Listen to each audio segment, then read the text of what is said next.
अगर आप देखेंगे ना तो रीजनिंग का बड़ा आसान सा फिक्स पैटर्न होता था। ठीक, चाहे आप सीजीएल का पेपर देखेंगे या सीएचएसएल का या एमटीएस का या सीपीओ का, तो नॉर्मल क्वेश्चंस होते थे कि रैंकिंग से इतना आएगा, सिलोगिज्म से इतना आएगा और आपका सीरीज से ये वाला क्वेश्चन होगा। लेकिन आज के समय में जो है जस्ट रीजनिंग का उल्टा हो गया है, न्यू पैटर्न पूछा जा रहा है टीसीएस में। किन किन सब्जेक्ट को थोड़ा बहुत टीसीएस ने या किस किस चैप्टर्स को थोड़ा बहुत वास्ट बनाने की कोशिश की है, वो भी हम आपको अभी बताएंगे। ठीक है, काफी कुछ नया बदला है टीसीएस ने आपको हाँ रीजनिंग सर। में। थोड़ा सा इनका जो शिफ्ट हुआ है ना वो बैंकिंग की तरफ हो गया है, थोड़ा सा जो शिफ्ट रहा है वो कैलकुलेशन की तरफ हो गया है, थोड़ा सा जो शिफ्ट रहा है वो कॉन्सेप्ट की तरफ हो गया है, जहां पर आपको ज्यादा फंसाने की कोशिश की जाएगी।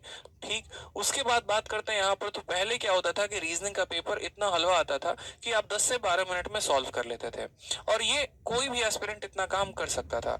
लेकिन आज के टाइम पर वही रीजनिंग के पेपर को अटेम्प्ट करने के लिए 18 से 22 मिनट लगते हैं।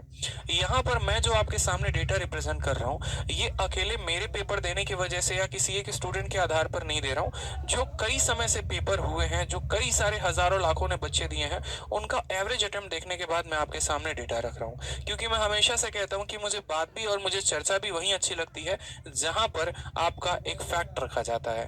फैक्ट पर अगर आप बात करेंगे तो वो डिस्कशन थोड़ा फायदेमंद भी होता है और वो सुनने में भी मजा आता है।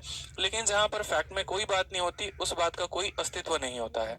ठीक है, तो हमें ये बात को स्वीकार करना पड़ेगा कि पहले हम उसी पेपर को 10 से 12 मिनट में खत्म करते थे, लेकिन आज उसी पेपर को हमें खत्म करने के लिए 18 से 22 मिनट लगते हैं। और ऐसा क्यों होता है?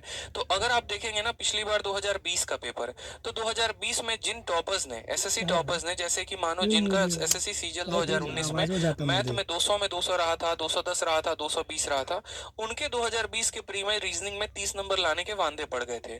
35 नंबर बहुत टॉप स्कोरर्स के आए थे। ऐसा क्यों था? क्योंकि माइंडसेट हमारा एक बन गया था कि यार हम तो पेपर को 10 से 12 मिनट में खत्म करके आ जाएंगे। लेकिन जब वो चारे यहाँ पर पेपर देने गए तो पता चला कि यार पेपर जो है वो तो काफी लेंदी आ रहा है। उसके चलते क्या होता है, नर्वसनेस आती है, और नर्वसनेस आती है तो पेपर क्या होता है, खराब होता है। सभी बातों पर हम चर्चा करेंगे। साथ में यहाँ पर जो अभी एवरेज मार्क्स जो आ रहे हैं ना, वो आपके 30 प्लस आ रहे हैं। ठीक है, और बहुत बच्चा सोचता है यार रीजनिंग जैसे सब्जेक्ट में अगर 30 प्लस आ रहे हैं तो किस बात का मैं स्टूडेंट हूँ, किस बात का मैं एस्पिरेंट हूँ। तो इसमें आपको घबराने की जरूरत नहीं है। ये सिर्फ आपके साथ केस नहीं है मेरे भाई, हर किसी के साथ ऐसा केस हो रहा है। तो इसका सॉल्यूशन भी क्या होगा, हम उस पर भी बात करेंगे। परेशान नहीं होना है। ठीक है, जैसे मानिए अगर हम बात करते हैं रीजन, जो आपने पूछा ना कि सर पहले 10 से 12 मिनट में पेपर खत्म हो जा रहा था, आज के समय में वो 18 से 22 मिनट क्यों ले रहा है? पहले 40 प्लस हमारे स्कोर्स आ जाते थे, आज के समय में 30 प्लस क्यों आ रहे हैं? तो रीजन है यहाँ पर ये 2 पॉइंट। पहला रीजन है 5 से 7 बढ़िया सवाल। बस टीसीएस का थोड़ा बहुत अगर आप पैटर्न को अच्छे से, अगर आप 10-12 शिफ्ट को भी एनालाइज कर लें प्रत्येक साल को, तो आप देखेंगे कि कुछ ज्यादा नहीं बदलाव है। बस जो बदलाव है ना वो 5 से 7 सवालों का ही हेरफेर हुआ है, और ये 5 से 7 सवाल बहुत बढ़िया कर दिए गए हैं। जिसके चलते क्या होता है, पूरा का पूरा पेपर का जो लेवल है वो थोड़ा ऊपर उठ जाता है, और उसके चलते जो समय लगता है वो अब आपको थोड़ा सा ज्यादा लगना शुरू हो गया है। ठीक है, साथ में यहाँ पर क्या होता है कि जैसे ये 5 से 7 बढ़िया सवाल पूछ दिए जाते हैं, सोशल मीडिया 5 से 7 बढ़िया सवाल पूछ दिए जाते हैं, वहीं पर आपका पेपर जो है वो खराब होना शुरू हो जाता है। आप नर्वस होना शुरू हो जाते हैं, नर्वस होना शुरू होते हैं तो वहीं पर आपका समय लगना शुरू हो जाता है। ठीक है, इसीलिए मैंने यहाँ पर एक पॉइंट भी लिखा हुआ है कि प्रिपरेशन चाहे कितना भी अच्छा हो, लेकिन अगर शुरू में फंस गए तो कोप अप भी नहीं हो पाता है पेपर के दौरान। ये पॉइंट बड़ा ध्यान से सुनिएगा, दोबारा से देखिए यहाँ पर मैंने क्या लिखा है कि प्रिपरेशन आप चाहे कितना भी अच्छा क्यों नहीं कर लेते हैं, लेकिन अगर आप शुरू के ही सवालों में फंस जाते हैं, शुरू के सवालों के साथ ही आपका दंगल हो जाता है, तो उसके बाद आपको बाकी के जो सवाल होते हैं पेपर के दौरान में उनसे साथ कोप अप करना बड़ा मुश्किल हो जाता है। फिर वहां से अपने आप को लिफ्ट करना, वहां से वापसी करना, ये बड़ा मुश्किल हो जाता है। तो ऐसे हालात में हमें क्या करना है? ऐसे हालात में सबसे पहले तो आपको वीडियो लाइक करना है। बहुत कंजूसी कर रहे हैं आप लोग वीडियो को लाइक करने में। इतनी मेहनत करके हम आपके लिए पीपीटी बना के लेके आए, आपका बड़ा भाई आपके लिए इतना मेहनत कर रहा है, और आप वीडियो भी लाइक और शेयर नहीं कर रहे हैं, ये बड़ा दिक्कत है। ठीक है, कोप अप विथ होता है, ये मुझे पता है, कोप अप विथ होता है, प्रीपोजिशन विथ आता है यहाँ पे, इतना परेशान मत हो, मुझे पता है। ठीक है, नेक्स्ट बात करते हैं यहाँ पे। नेक्स्ट यहाँ पर कहा गया है, तो देखो यहाँ पर रीजन जो आ रहा है, ये 5 से 7 बढ़िया सवाल जो पूछे जा रहे हैं वो कहाँ से पूछे जा रहे हैं। तो सबसे पहले देखो यहाँ पर जो आपका पेपर कंडक्ट करती है वो टीसीएस है, टाटा कंसल्टेंसी सर्विस। ठीक है। तो बात करते हैं यहाँ पर टीसीएस के फेवरेट के बारे में। तो देखो, जैसे कि एनालिसिस के दौरान पाया गया है कि रीजनिंग में जो सबसे ज्यादा फेवरेट आ रहा है क्वेश्चन, या जो सबसे ज्यादा घुमावदार जिसमें बच्चे को फंसाया जा सकता है, वो ऐसे सवाल हैं, साइन इंटरचेंज। जैसा कि आपने अगर सीजीएल का पेपर दिया होगा, या फिर आपने सीएचएसएल का पेपर दिया होगा, या आपने सीपीओ का पेपर दिया होगा, तो उसमें देखा होगा साइन के इंटरचेंज के काफी क्वेश्चन पूछे जा रहे हैं कि यदि हम प्लस को माइनस के साथ बदल दें और इस संख्या को इसके साथ बदल दें तो हमारा सवाल क्या होगा। इसमें नया क्या है, तो इसमें नया ये भी है कि पहले वो एक अंकों तक सीमित होता था, अब यहाँ पर दो दो अंकों वाले सवाल भी पूछ दिए जा रहे हैं। पहले यहाँ मल्टीप्लाई डिवाइड तक ही वो सीमित था, लेकिन अब इसमें बॉड मास का अच्छा अच्छा नियम लगाया जा रहा है।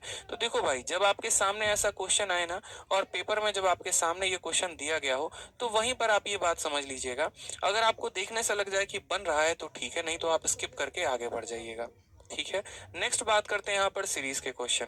देखिए, थोड़ा सा जो सीरीज है ना, वो थोड़ा सा अपने आप को शिफ्ट होकर कहाँ लेकर गया है, तो बैंकिंग के पैटर्न पर लेकर गया है।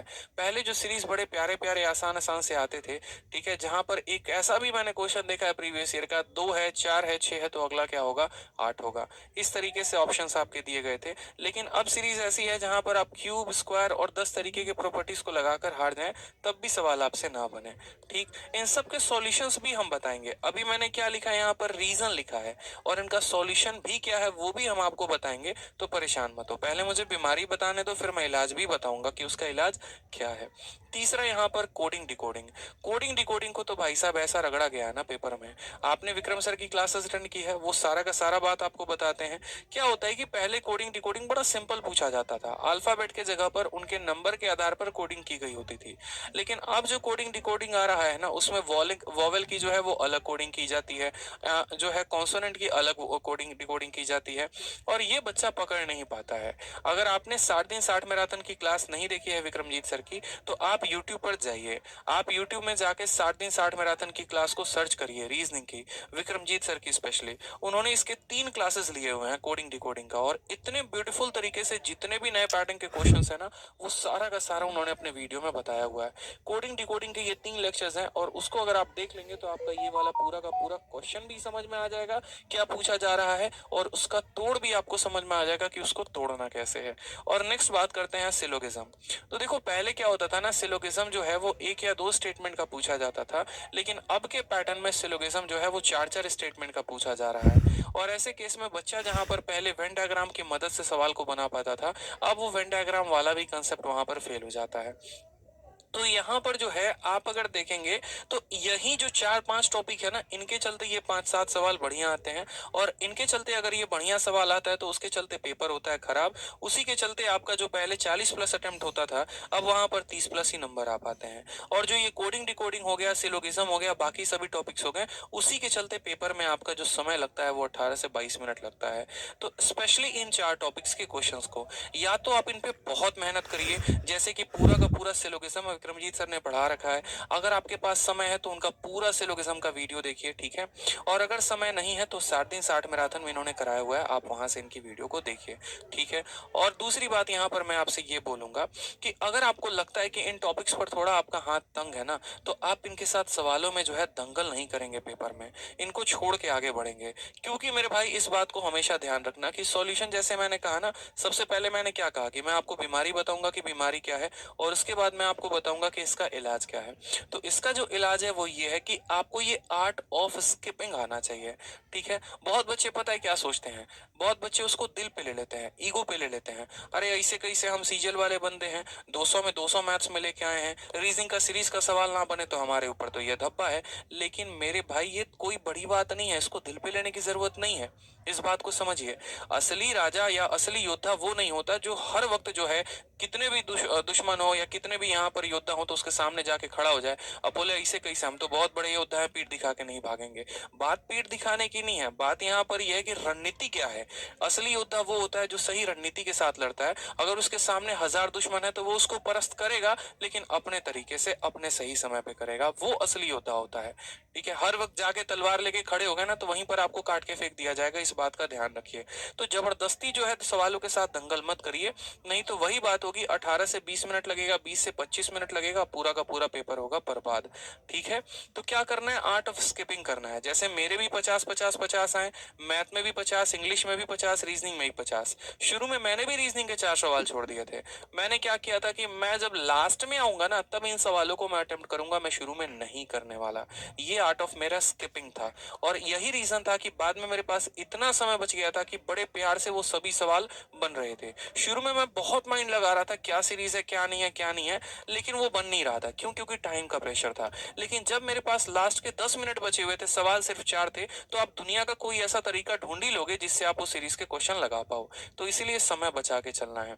साथ में यहाँ पर ये बात के लिए स्पेशली प्रिपेयर्ड रहना है, मेंटली प्रिपेयर्ड रहना है कि 3 से 4 सवाल तो आपको रीजनिंग में छोड़ने ही छोड़ने हैं। 3 से 4 सवाल तो आपको छोड़ के ही जाने हैं, इस बात का ध्यान रखिए। ठीक है, जबरदस्ती दंगल नहीं करेंगे। जबरदस्ती दंगल करने का नुकसान आप देखेंगे, आपका समय बढ़ेगा, समय बढ़ेगा तो आपका पेपर खराब होगा।